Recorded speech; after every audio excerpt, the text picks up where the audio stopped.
This week, I decided to address a topic that was suggested by K. King Erica 735, no-fault attendance policies and how they can affect us disabled or pregnant workers. Thanks, Erica. So, under a no-fault attendance policy, employers assess our attendance based strictly on the number of absences we have in a specific period of time, without looking at the reasons for those absences. No fault works best in situations where staffing levels are the most important thing, like manufacturing, retail, customer service, and so on.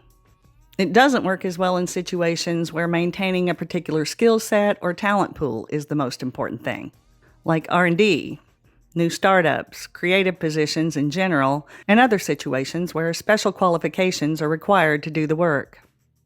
And no fault can be a big problem for pregnant and disabled workers, because we tend to need more medical care, and that often means more time off.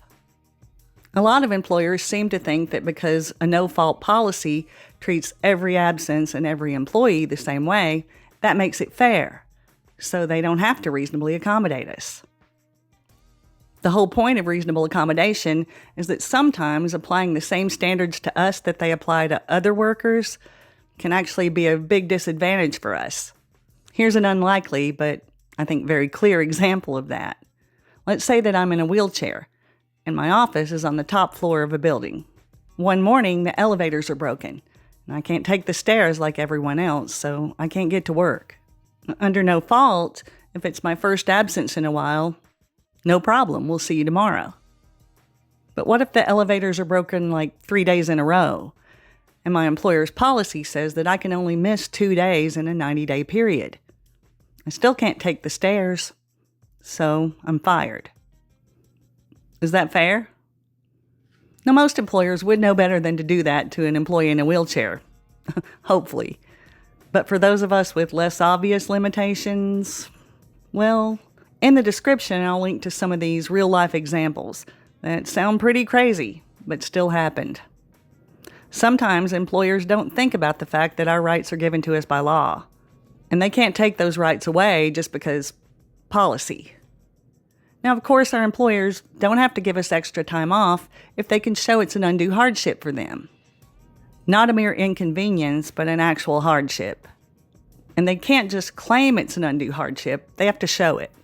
By showing that it imposes a significant cost compared to the company's bottom line, that it would disrupt the normal operations of their business, or that it poses a health or safety risk to other employees. And I'll put links to some more information about undue hardship in the description. Even when they can show that the reasonable accommodations we requested are an undue hardship, they still have to provide us with effective reasonable accommodations that aren't an undue hardship, if those are available. In my case, instead of letting me go home to clean up, NASA could have offered to let me use the on-site gym.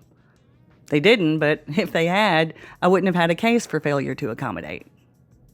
Whether they accommodate us or not, the ADA says that employers have to engage in the interactive process, a two-way discussion of our specific needs and limitations, the accommodations that are available, and how effective those accommodations might be.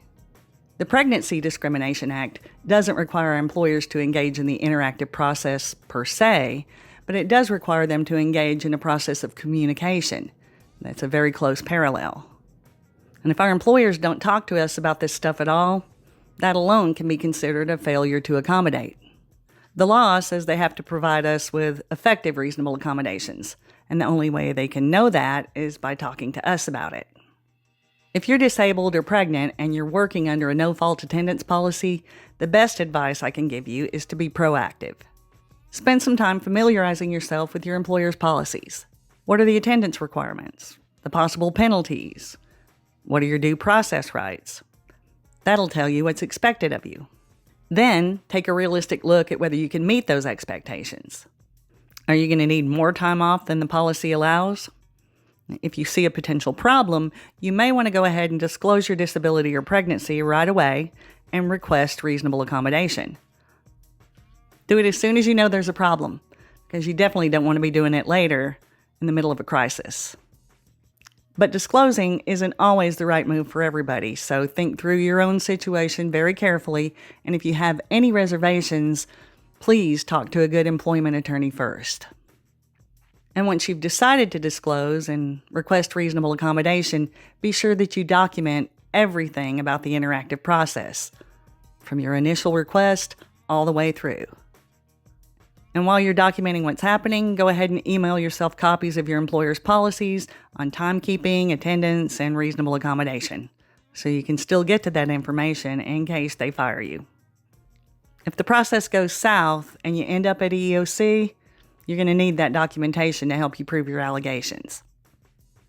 No-fault attendance policies can be a real problem for workers who need extra time off as reasonable accommodation.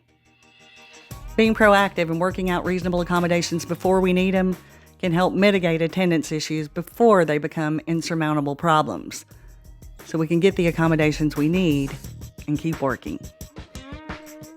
I'll see you guys in the next one. Till then, take care and hang in.